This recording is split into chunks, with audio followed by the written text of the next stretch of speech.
का चरणद्वयं गोपीजनसमायुक्तं वृन्दावनमनोहरं गुरवे गौरचन्द्राय राधिकाय तदालये कृष्णाय कृष्णभगताय तद्भगताय नमो नमः। वंशाकल्पतरुभ्यश्च कृपा सिन्धुभ्यैव च पतितानां पावनेभ्यो वैष्णवेभ्यो नमो नमः।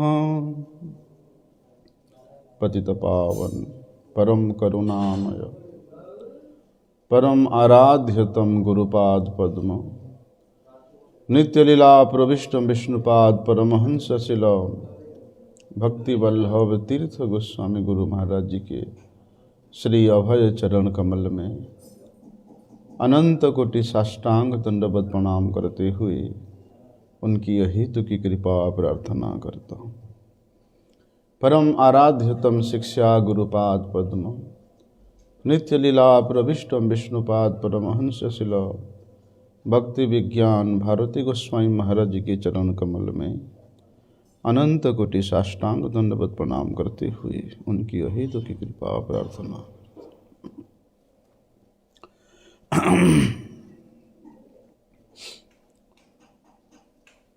जो इस त्रिभुवन का भरण पोषण करते हैं उनको विश्वंभर कहा जाता है। विश्व का त्रिभुवन का भरण पोषण करने वाला।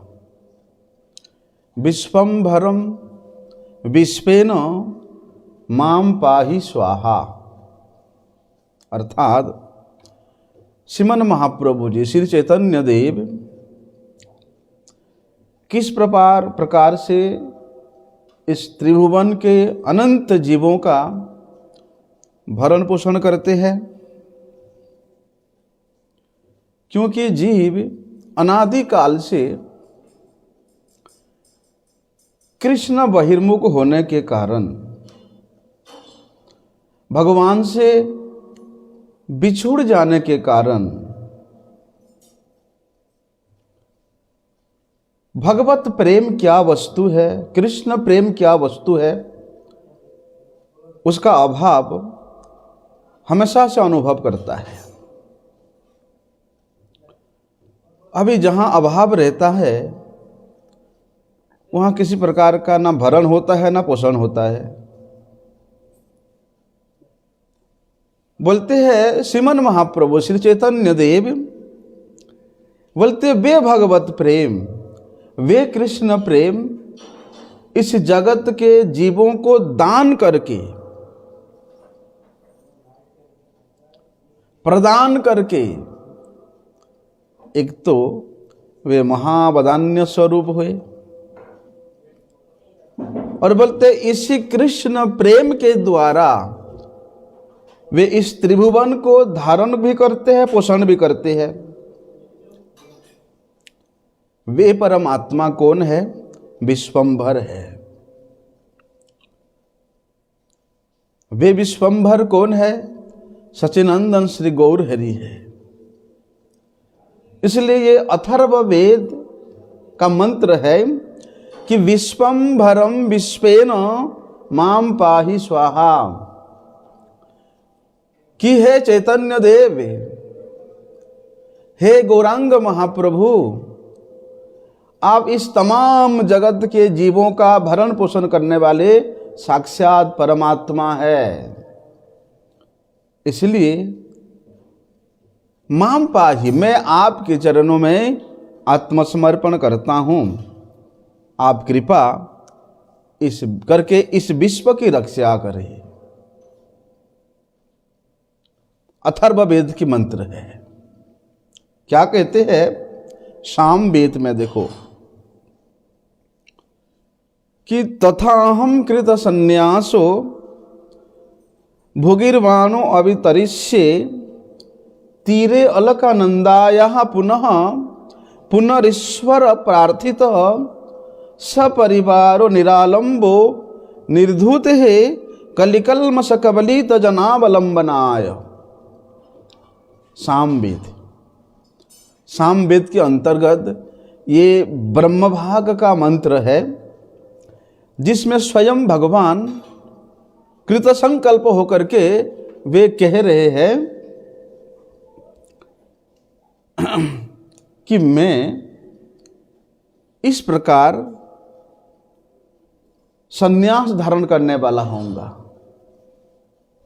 और ब्राह्मण के रूप में, ब्राह्मण के घर में, गंगा जी के तीर में, गंगा जी के कुल में, गंगा जी के किनारे में जो नवद्वीप है, उस नवद्वीप में श्री अद्वैत आचार्य जी के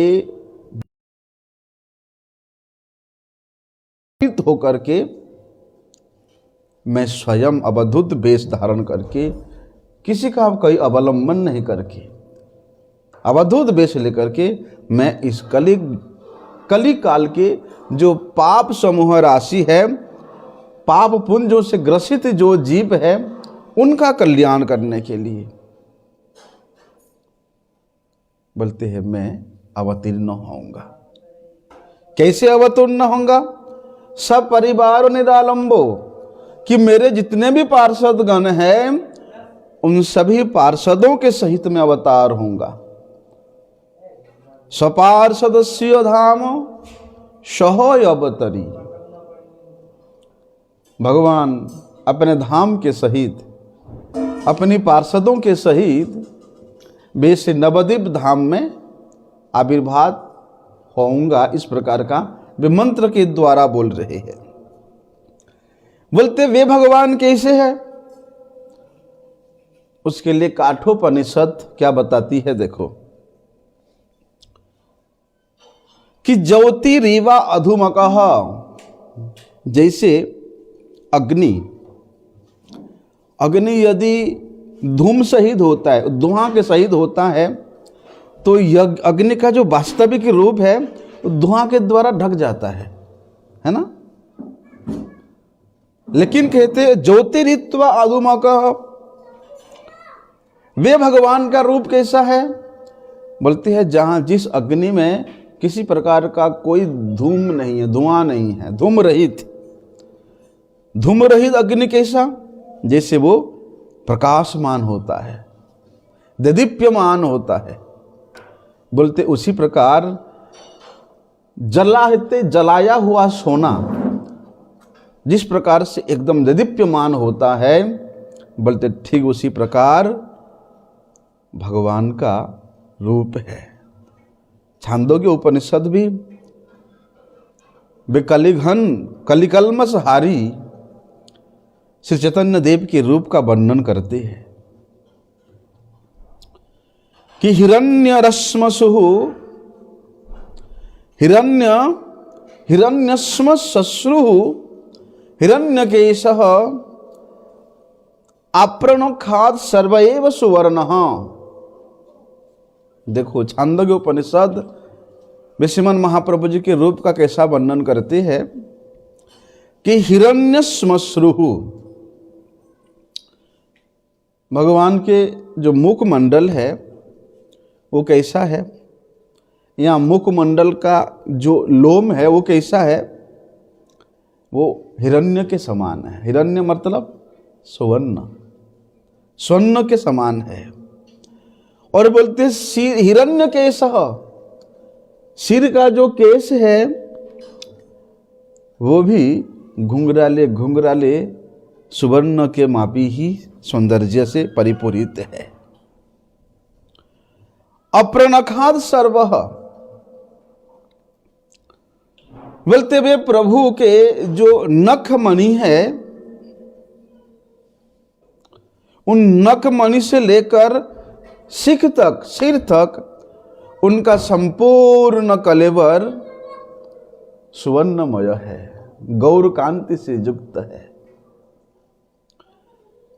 बोलते ये जितने भी लक्षण उपनिषद में इस कली काल के अवतार के विषय में बताया है, वे सभी के सभी लक्षण भगवान श्री चैतन्य महाप्रभु में परिपूर्ण रूप से घटित है, दिखाई दे रहा है।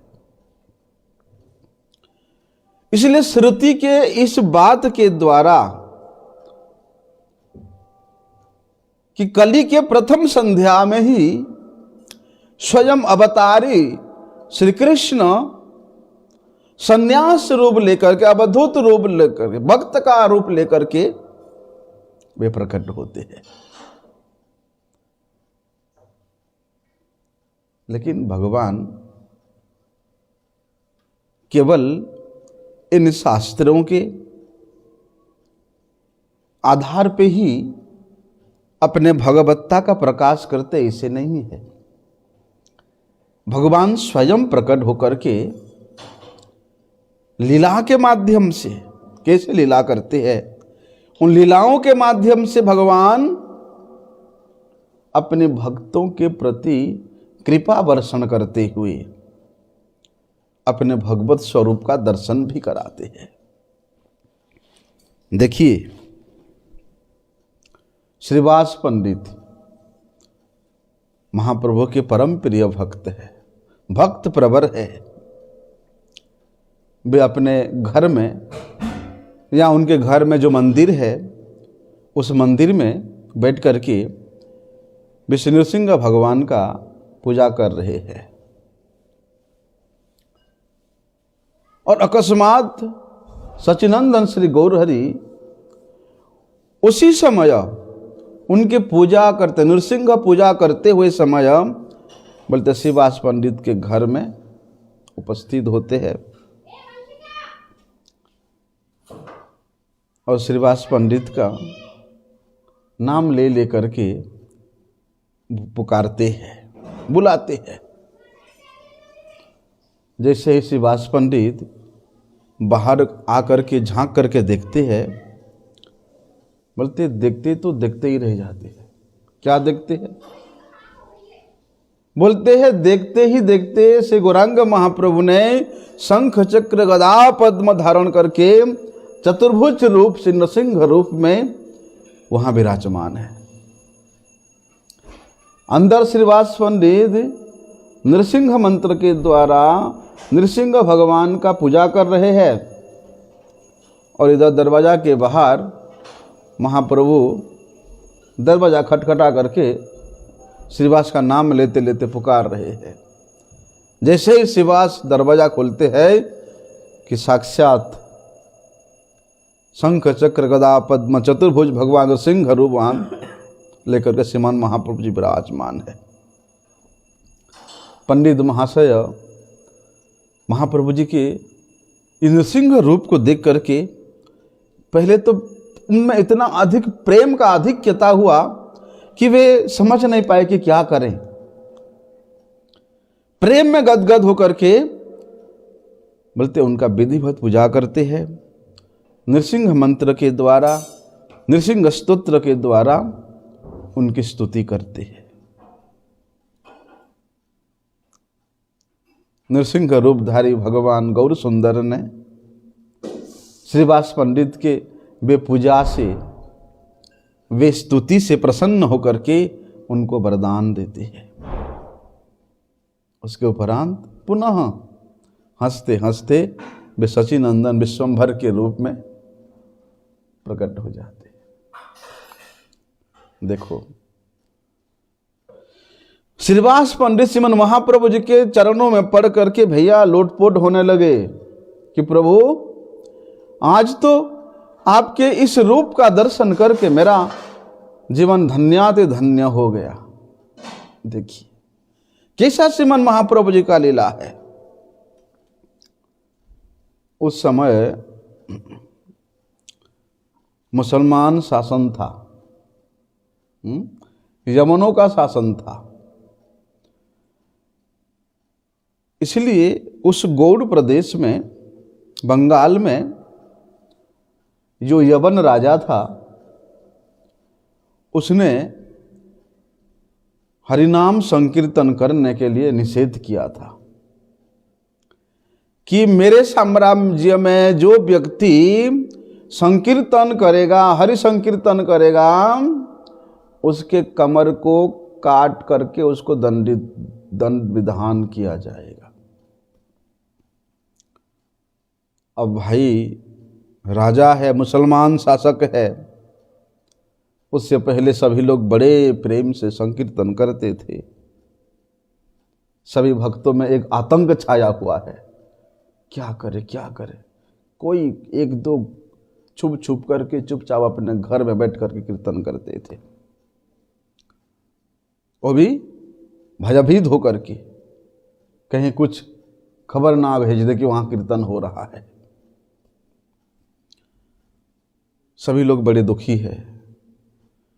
अरे हरि संकीर्तन के बिना, हरि कथा के बिना भक्त लोग किस प्रकार से जीवन धारण करेंगे, जिनके जीने का आधार तो हरि संकीर्तन है। और ये जबन राजा उसी को ही बंद करा दिया। बड़े दुखी है सभी भक्त लोग।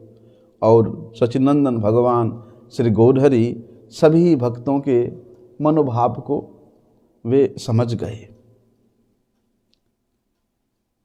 कहीं पर छुप करके श्रीमद् भागवत के प्रसंग का कथा चल रहा था, और प्रसंग था श्री वराह अवतार की कथा। श्रीमन महाप्रभु जी वहाँ पर उस प्रसंग को सुन करके वराह रूप धारण करके गर्जन करने लगे और बोलते हैं, वराह रूप में गर्जन करते हुए श्रीमन महाप्रभु मुरारी गुप्त के घर पधारते हैं। और वहां पर तो भैया चतुर्भुज वराह मूर्ति प्रकट करके सभी भक्तों को निर्भय करते हैं और निर्भय करके आदेश देते हैं कि निर्भय होकर सब लोग संकीर्तन करो। अभी श्रीमन महाप्रभु जी को स्वयं सभी भक्तजनों ने इस प्रकार वराह मूर्ति, चतुर्भुज वराह मूर्ति रूप दर्शन करके उस जवन की आज्ञा का किसी के प्रति कोई और भय नहीं रहा। पुनः सभी भक्तों ने हरि संकीर्तन करना प्रारंभ किया। और आज तो मुरारी गुप्त के भाग्य का उदय हुआ है कि उनके घर पे स्वयं भगवान विश्वम्भर वराह रूप धारण करके प्रकट है। प्रेम में गदगद होकर के मुरारी गुप्त उनका पूजन करते हैं, स्तवन करते हैं, उनको प्रसन्न करते हैं। बोलते उस दिन से जितने भी गौड़ देश के भक्त जन हैं वे निर्भय होकर के सर्वत्र जोर जोर से हरि नाम संकीर्तन करने लगे। ऐसा इसलिए वे भगवान के विषय में, वे भगवान के अवतार के विषय में श्रुति भी क्या कहती है देखो, कि अत्र ब्रह्मपुरम नाम पुंडरीकम यदुच्यते तदेवाष्टदलम पद्म सन्निभम परमद्भुतम तन्मध्ये दहरम साक्षात् मायापुरम इतिर्यते तत्र विस्म भगवत चैतन्यस्य परात्मनः तस्मिन् यष्टन्तराकाशो ह्यन्तर्दीपः स उच्यते। क्या कहता है छांदोग्य उपनिषद, देखो कि ये शरीर के भीतर में एक ब्रह्मपुर नाम का पद्म है। और वे अद्भुत पद्म किस प्रकार है, वे अद्भुत पुर किस प्रकार है, जिस प्रकार अष्टदल परिवेष्टित कमल पुष्प होता, जिसका 8 पंखुड़ी होता है, बोलते ऐसे अष्टदल परिवेष्टित कमल पुष्प के आकार के सदृश वो पद्म है। पद्म मतलब वे पुर है। और उस जिस प्रकार पद्म फूल के मध्य भाग में कर्णिका होता है, केसर युक्त कर्णिका होता है। ठीक उसी प्रकार ये अष्टदल कमल के मध्य भाग में दहर नामक एक स्थान है, और ये जो दहर नामक स्थान है उसका नाम छांदोग्य उपनिषद कहती है कि तन्मध्ये दहरम साक्षात मायापुरम इतिर्ज्यते, बोलते वे मायापुर के नाम से प्रसिद्ध है। और वही मायापुर में तत्र विश्व भगवतः चैतन्यस्य परात्मनः, उस मायापुर के मध्य भाग में श्री चैतन्य स्वरूप भगवान पर जो कि परमात्मा है उनका निवास स्थान है। और वहां अंतर्दीप का भी वर्णन आता है। 9 द्वीप में से जो अंतर्दीप है, बोलते उस अंतर्दीप का के विषय में क्या वर्णन है? तस्मिन् त्वंतर आकाशो ह्यंतर्दीप स उच्यते, बोलते उस मायापुर के मध्यस्थल जो स्थान है जिसको अंतर आकाश कहते हैं, वो अंतर्दीप के नाम से कहलाता है। कौन कह रहे हैं ये? बोलते छांदोग्य उपनिषद। मुंडक उपनिषद में क्या वर्णन है कि यदा पश्यते रुक्म वर्णम कर्तारमीशम पुरुषम ब्रह्मजोनिम तदा विद्वान पुण्य पापे विधूय निरंजन परमम साम्यमुपैति, बोलते वे ईश्वर, वे परमात्मा उस दहर नामक मायापुर के अंतर्दीप में जो नित्य निवास करते हैं, उनका दर्शन कौन करता है? यदा पश्यते रुक्म वर्णम, बोलते जिस समय जीव उन परमात्मा का, उन ईश्वर का दर्शन करता है, तब चाहे विद्वान हो चाहे मूर्ख हो, चाहे पंडित हो चाहे अपंडित हो, बोलते हैं जिसके सौभाग्य में वे ईश्वर का दर्शन हो जाता है, बोलते कर्तारमीशम पुरुषम ब्रह्मजोनिम, वो व्यक्ति सभी प्रकार के पुण्य कर्म को छोड़ करके, पाप कर्म को छोड़ करके, प्रकृति से बना ये शरीर और शरीर संबंधी जितने भी वस्तु है, उन सभी से वे निरवच्छिन्न होकर के, विरक्त होकर के, अनासक्त होकर के, सभी जीवों के प्रति ममतायुक्त होकर के, समतायुक्त होकर के, मैत्री भावतायुक्त होकर के उसका चित्त वृत्ति प्रकट होता है। यदा पश्यते रुक्म वर्णम कर्तारमीशम पुरुषम ब्रह्मजोनिम, इसलिए भैया जो व्यक्ति एक बार यहां सपने में हो या साक्षात रूप से हो, यदि भगवान का दर्शन करता है, बोलते उसके हृदय में शरीर के प्रति, शरीर संबंधी वस्तुओं के प्रति किसी प्रकार का कोई राग द्वेष स्नेह ममता नहीं रहता, उससे वो ऊपर उठ जाता है। बोलते वे भगवान का जो स्वरूप है किस प्रकार है? बोलते रुक्म वर्णम, वे परमात्मा से चैतन्य देव, वे सुवर्ण के मापी एकदम दीप्यमान है, सोना के मापी मनोहर है। और वे उपनिषद क्या कहते? निरंजन परमम साम्यमुपैति, वे सर्वांतर्यामी प्रभु जगत के कर्ता है और वही ही ब्रह्मा जी के भी जनक है, इसलिए वे परम पिता है, वे परमेश्वर है, वे परमात्मा है। लेकिन देखो, जो भक्तराज उन भगवान का साक्षात्कार किया है, जिसके सौभाग्य में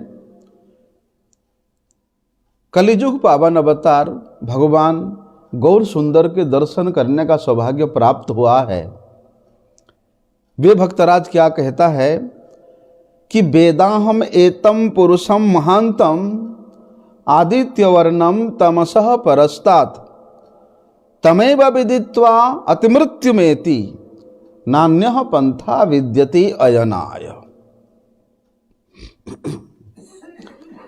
बोलते हैं केवल और केवल उन पुराण पुरुषोत्तम भगवान गौर सुंदर को केवल उनके कृपा से ही कोई अच्छी तरह से जान सकता है।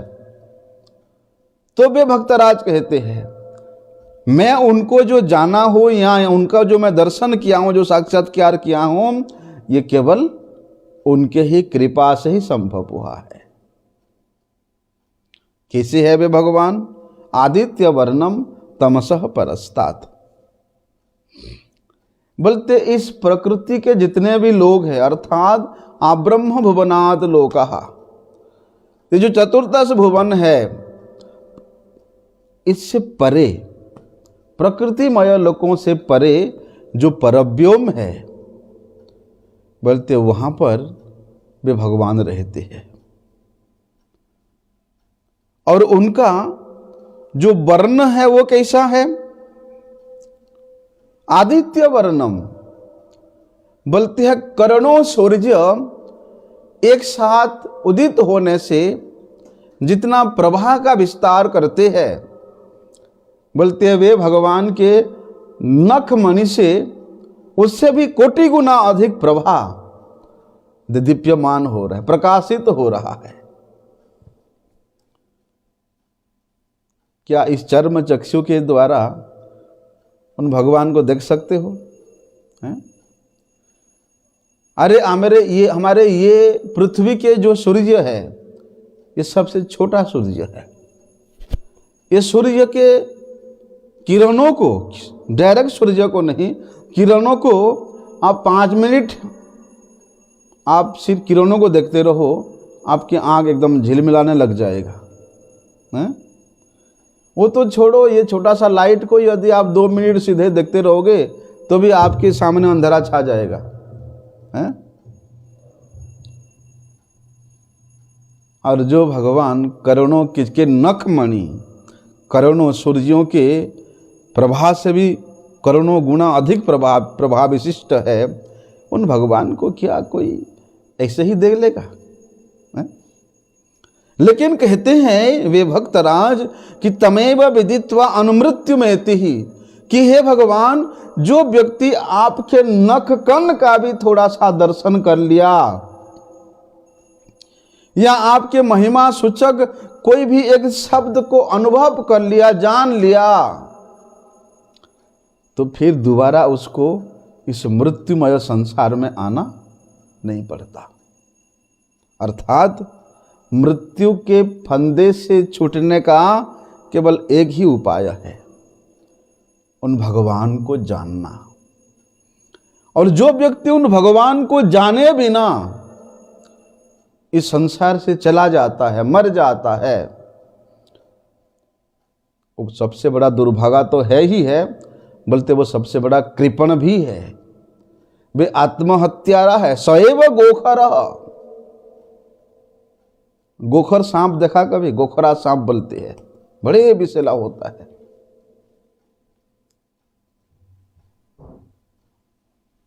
बोलते उसी प्रकार भगवान को जाने बिना इस गृह रूपी अंधे कुएं में पड़े रहना का मतलब है वे गोखर है, सांप के मापी है, जहरीला सांप के मापी है।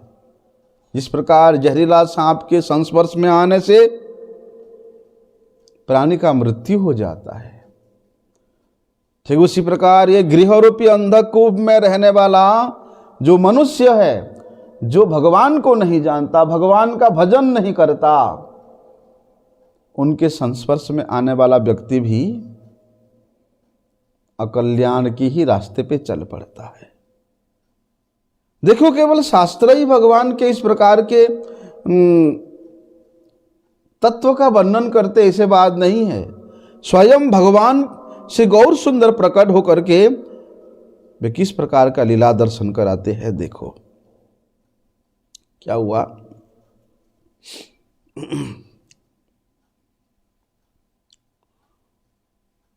गौरांग महाप्रभु जी श्रीवास पंडित के भवन में बड़े भगवत भाव में आविष्ट होकर के 7 प्रहर तक नृत्य किया,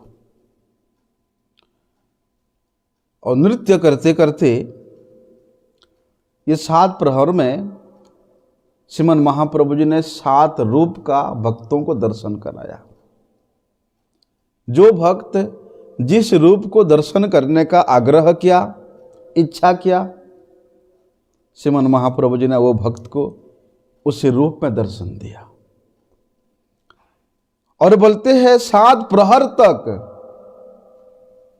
वे भक्तों को अनेक प्रकार के वर प्रदान करते रहे। जब श्रीमन महाप्रभु जी का उस प्रकार भगवत भाव का आवेश पूरे 7 प्रहर तक चलता रहा, बोलते हैं क्या हुआ उस समय।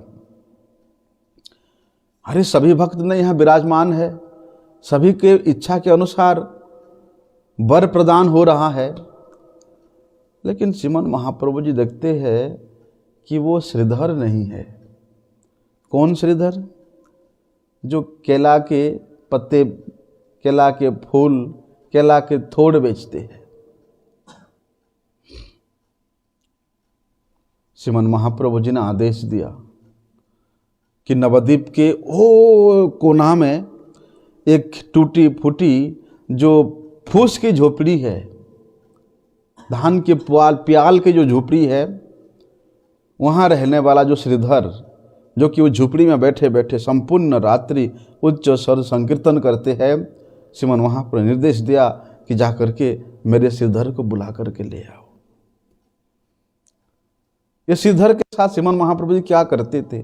जब श्रीमन महाप्रभु किशोर अवस्था में थे, इनके पास जाकर के इनसे कलह करते थे, झगड़ते थे, प्रेम कलह करते थे, और रोज उनसे कभी केले का पत्ते ले लेते, कभी केले का फूल, जिसको मोचा बोलते हैं बंगला में, मोचा घंटों का सब्जी बनता है। यहाँ केले का जो थोड़ है, थोड़ मतलब केले के पेड़ के बीच में एक बड़े ही नरम ऐसे गोल गोल सा रहता है, कोमल कोमल डंडी रहता है, उसको केले का थोड़ बोलते हैं। मतलब कुछ ना कुछ प्रत्येक दिन उनके पास जाना और श्रीधर से प्रेम कलह करना, और इनमें से कुछ ना कुछ चीज़ वो घर लेकर के आकर के अपनी माता को दे करके उसका रंधन कराते थे और उसको भगवान को अर्पण करके बड़े प्रेम से पाते थे। ऐसा अभी वे श्रीधर बुलाने पर वहाँ आया है। श्रीमन महाप्रभु जी ने उन श्रीधर को देखते ही बड़ी प्रसन्न होते हैं और कहते हैं, श्रीधर तुम्हारा कौन सी रूप दर्शन करने का इच्छा है? श्रीधर बोलते हैं, प्रभु मैं कौन से रूप के बारे में प्रकट करूं? इच्छा आप तो सर्वांतरजामी है, मुझे वही रूप का दर्शन कराइए। तो श्रीमन महाप्रभु जी ने बड़े ही प्रसन्न रूप, दिव्य स्वरूप उनको दर्शन कराया। क्या देखा श्रीधर ने? वे अद्भुत श्याम सुंदर मदन मोहन श्री कृष्ण रूप दर्शन किया। उनके अधर पल्लव पर मोहन वंश विराजमान है। दक्षिण में बलराम जी सुशोभित हो रहे हैं, ब्रह्मा शिव सनत कुमार नारद सूग, ये सब अनेक प्रकार से वे घनश्याम सुंदर का स्तवन कर रहे हैं। बोलते ये स्वरूप का दर्शन करते ही भक्त प्रवर श्रीधर, खोलावे चा श्रीधर, बोलते प्रेम में विहल हो जाते हैं। उनके शरीर की सभी प्रकार के शुद्ध बुद्ध चली जाती है, प्रेम में मूर्छित होकर के वे पृथ्वी पर गिर पड़ते हैं। देखो कैसे कैसे श्रीमन महाप्रभु जी के अकारण करुणा है कि भक्त को बुला बुला करके कृपा कर रहे हैं, दर्शन दान दे रहे हैं। ऐसे अवतार क्या कभी हुआ था? हेन अवतार हबे की होए जे, हेन प्रेम परचार। इस प्रकार के अवतार ना कभी हुआ था, ना कभी होगा, ना कभी इस प्रकार के प्रेम का प्रचार हुआ था कि भक्त को बुला बुला करके याचना करते करते श्रीमन महाप्रभु जी प्रेम दे रहे हैं। बोलते उसी दिन वहां पर मुरारी गुप्ता जी का श्रीपाठ है। ये राम जी का परम भक्त है। तो मुरारी गुप्त को श्रीमन महाप्रभु ने जगत जननी श्री सीता जी के रूप में दर्शन कराया। और केवल सीता जी नहीं, लक्ष्मण जी सहित, सीता जी भी है, लक्ष्मण जी भी है, और नवघन श्यामल कांति विशिष्ट भगवान श्री रामचंद्र के मनोहर रूप विराजमान है। श्रीमन महाप्रभु जी ये तीनों के रूप धारण करके मुरारी गुप्त को दर्शन कराते हैं। एक दिन क्या हुआ, अद्वैत आचार्य जी ये श्रीवास आंगन में ये गोपी भाव में आविष्ट होकर के बड़े प्रेम से नृत्य कर रहे हैं। और इतना आविष्ट है गोपी भाव में अद्वैत आचार्य जी का कि वे उनका नृत्य रुकने का नाम ही नहीं ले रहे, किसी प्रकार से रुक नहीं रहा है। सभी भक्तों ने बड़े प्रयत्न से उनके उस नृत्य को स्थिर किया, लेकिन उनके जो भाव है, भाव का जो आवेश है, वे अभी दूर नहीं हुआ है। इसलिए वे भाव के आवेश में अद्वैत आचार्य ने कृष्ण विरह में आर्त होकर के हा कृष्ण वे पुकार रहे हैं और श्रीवास पंडित के आंगन में लोटपोट कर रहे हैं। ठीक उसी समय श्रीमन महाप्रभु जी का आगमन होता है श्रीवास के आंगन में। और महाप्रभु जी ने श्री अद्वैत आचार्य जी का इस प्रकार के दशा को देख करके, अरे अद्वैत आचार्य जी का आज गोपी भाव हुआ है। श्रीमन महाप्रभु जी भी बड़े कौतुक करने वाले हैं। वे देखते, अरे आज अद्वैत आचार्य जी को गोपी भाव आवेश हुआ है। तो श्रीमन महाप्रभु जी वहाँ उपस्थित होकर के आचार्य देव से बोलते हैं कि आचार्य देव आपका क्या अभिलाषा है? अद्वैत आचार्य उस भाव में आवेश होकर के बड़े प्रार्थना करने के स्वर में कहते हैं, प्रभु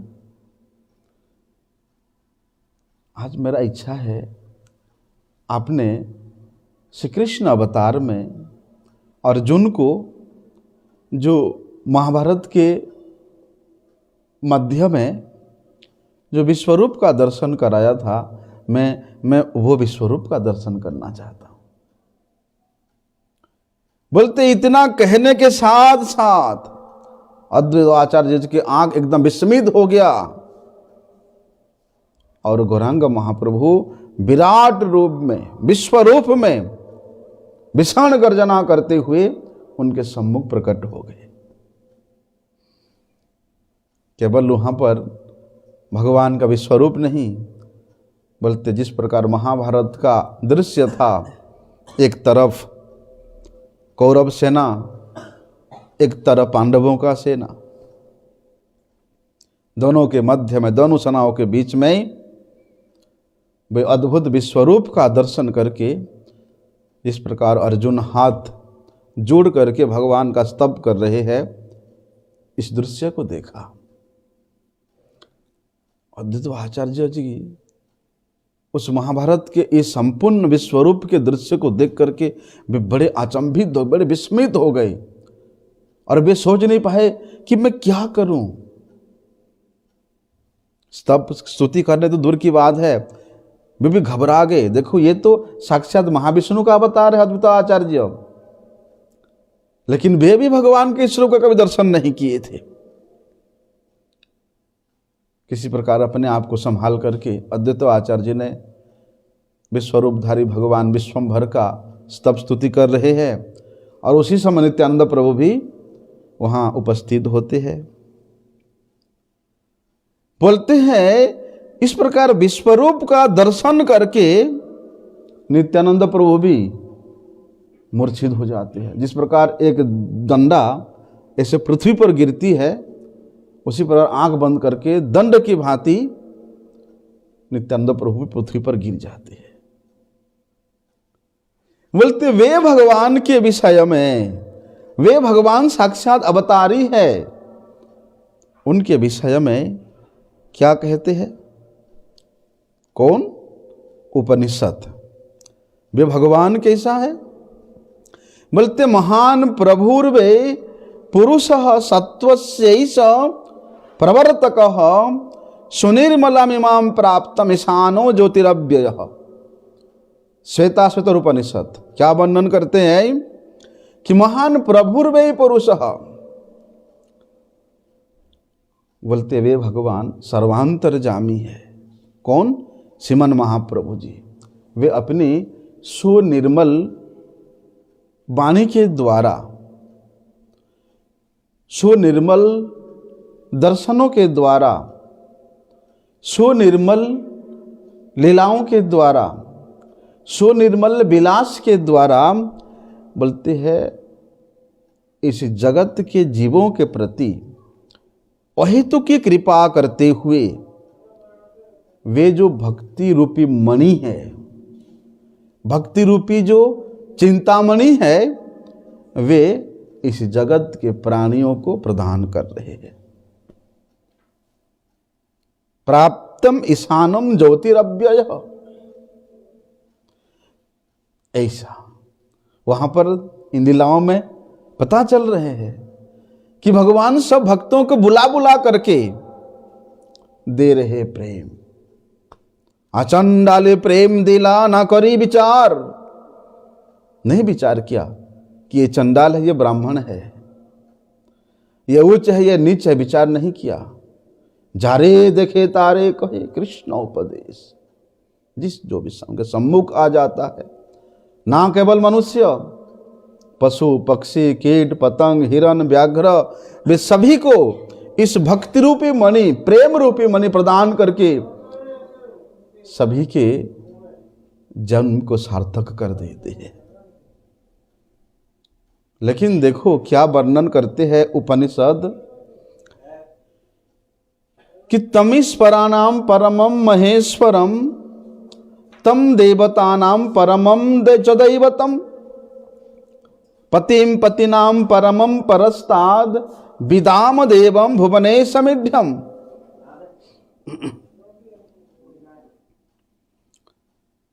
भक्तजन कहते हैं, भक्तों का ऐसा कहना है कि तमीश्वराणाम परमम महेश्वरम। कौन भक्तजन कहते हैं? कि जिन्होंने उस निखिल ब्रह्मांड के नायक है उनको जानते हैं। जो भगवान ब्रह्मा जी, शंकर जी, बोलते जितने भी ईश्वर है, देवता है, बोलते सभी के नियंता है, सभी के परमेश्वर है। और बोलते देवतानाम च परमम दैवतम, बोलते तमाम देवताओं के भी जो परम पूज्य देवता है। पतिम पति नाम, प्रजापतियों के भी जो प्रजापति है, वे भगवान कैसा है? बोलते हैं परस्ताद, प्रकृति से परे है। प्रकृति के गुण कभी उनको अपने पास नहीं ले सकती है। वे भगवान माया से परे है, प्रकृति से परे है, लेकिन वे मायाधीश है, वे प्रकृति के अधीश है, वे प्रकृति के नियंता है, वे प्रकृति के पालक है, लेकिन भगवान उससे परे है। देखो कैसे अद्भुत लीला किया भगवान श्रीमन महाप्रभु जी ने।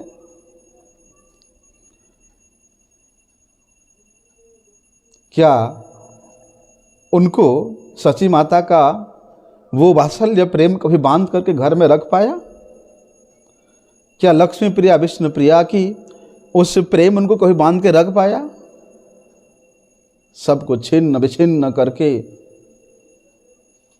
अवधूत वेश धारण करके भक्तों के संग में रहकर किस प्रकार वे सभी के प्रति कृपा कर रहे हैं। वे श्रीमन महाप्रभु जी ऐसी ऐसी लीला उन्होंने इन अवतारित्व के विषय में करते हैं। कैसे लीला देखो।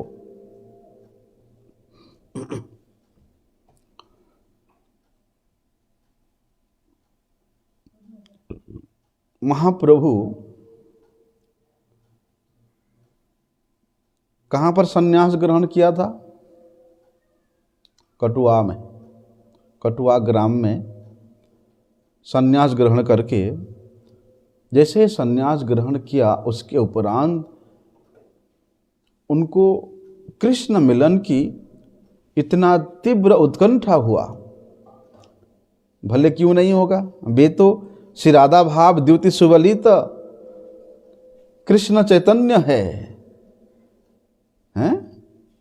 तो राधा के भाव में विभावित होकर के श्री कृष्ण के मिलन की उत्कंठा से वे इतना आतुर हो गए कि हा कृष्ण, हा प्राणनाथ, हा मुरली वदन, ऐसा आर्तनाद करते हुए, क्रंदन करते हुए वे जगन्नाथपुरी में पधारते हैं। और वहाँ जगन्नाथपुरी में जगन्नाथ जी के श्री मंदिर में जगन्नाथ जी का दर्शन करके क्या कहते हैं कि आज मैंने मेरे प्राणनाथ कृष्ण को पा लिया हूं, आज मैंने मेरे प्राणनाथ कृष्ण को प्राप्त कर लिया हूं। ऐसा कहते हुए वे बड़े आवेग में भर करके श्री जगन्नाथ जी का आलिंगन करने के लिए गर्भगृह में दौड़ पड़े। लेकिन वहां तक पहुंचने से पहले ही वे बेशुद्ध होकर के पृथ्वी पर गिर पड़ते हैं।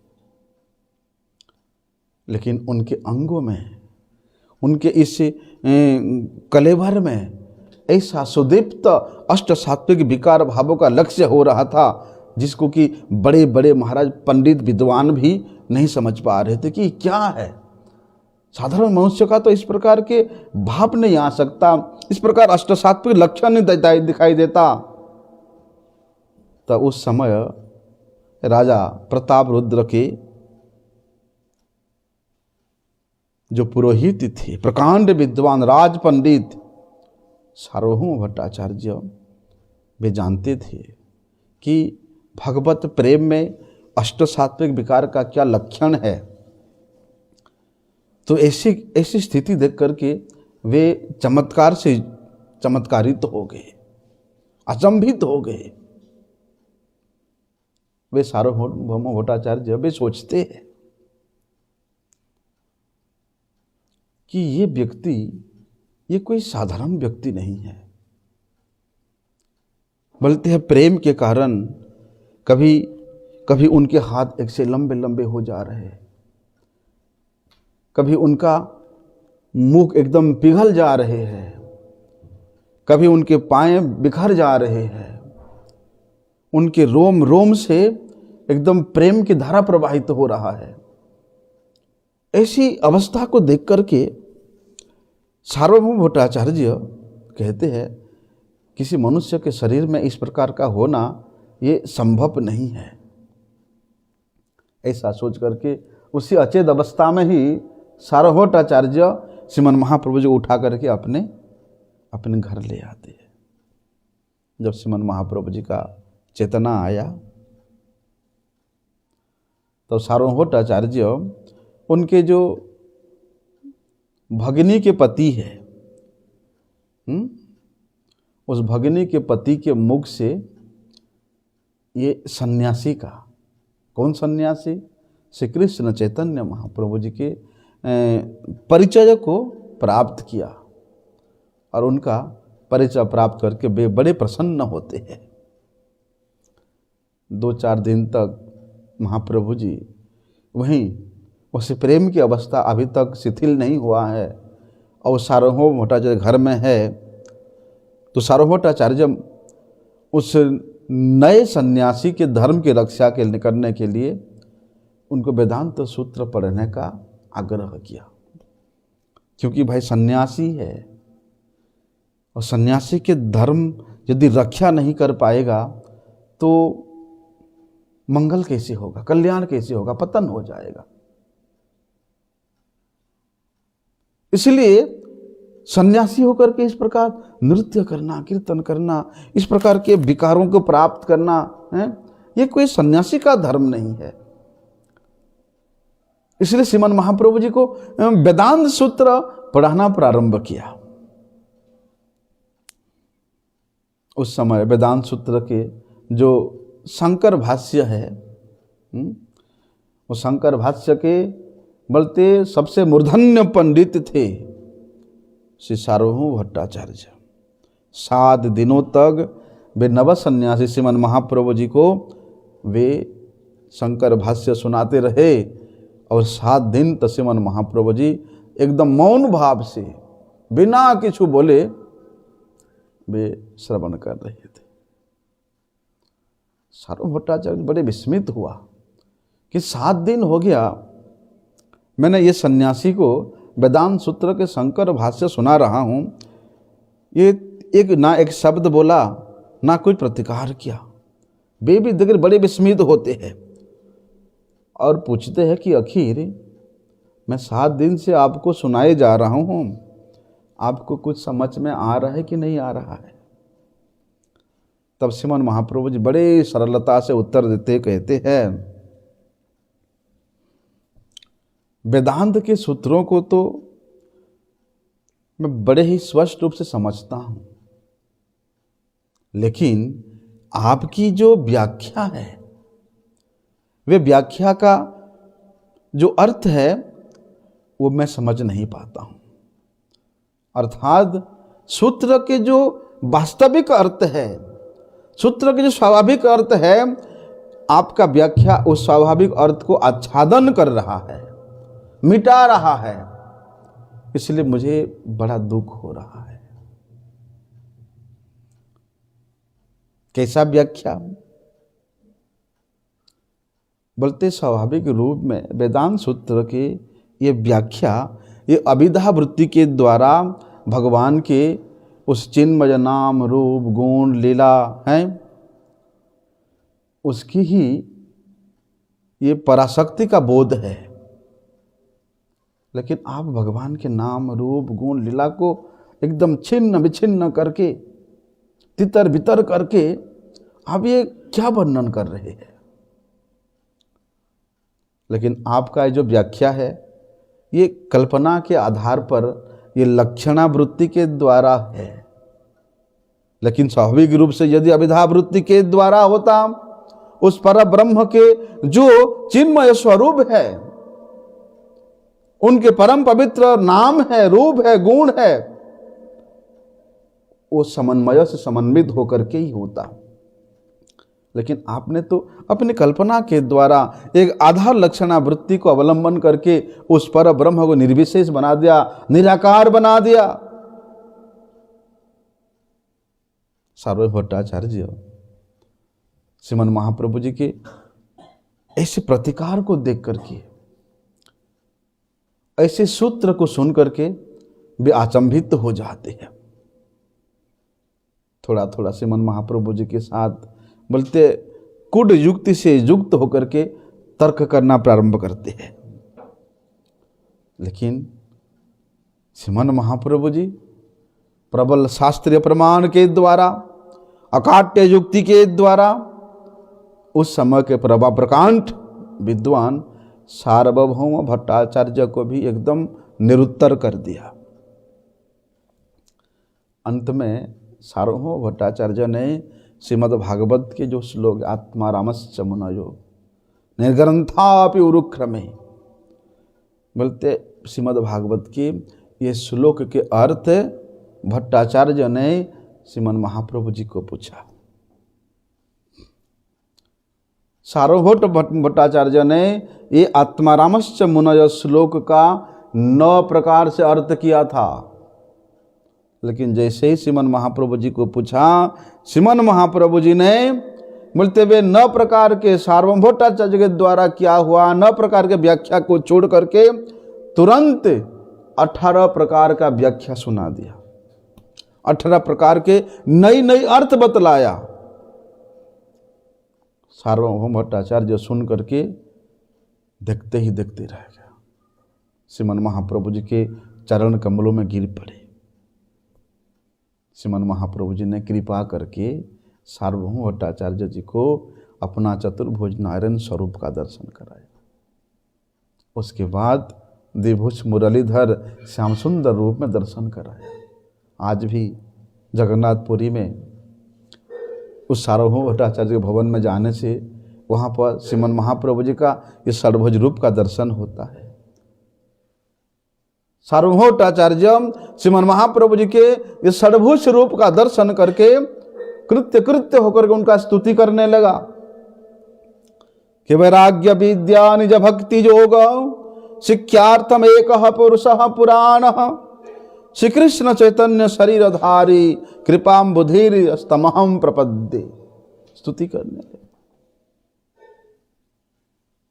ऐसा कि श्रीमन महाप्रभु ये साक्षात नंदनंद अभिन्न श्री कृष्ण चंद्र ही है। उपनिषदों के प्रमाण के आधार पर, भागवत पुराणों के प्रमाण के आधार पर तो जो है श्रीमन महाप्रभु स्वयं प्रकट होकर के इन लीलाओं के माध्यम के द्वारा भी ये अवगत कराया कि मुझे जाने बिना कोई भी ये संसार से तर नहीं सकता। आगे का विषय हम लोग कल श्रवण करें। वांछा कल्पतरुभ्यश्च कृपा सिंधुभ्येव च पतितानां पावनेभ्यो वैष्णवेभ्यो नमो नमः।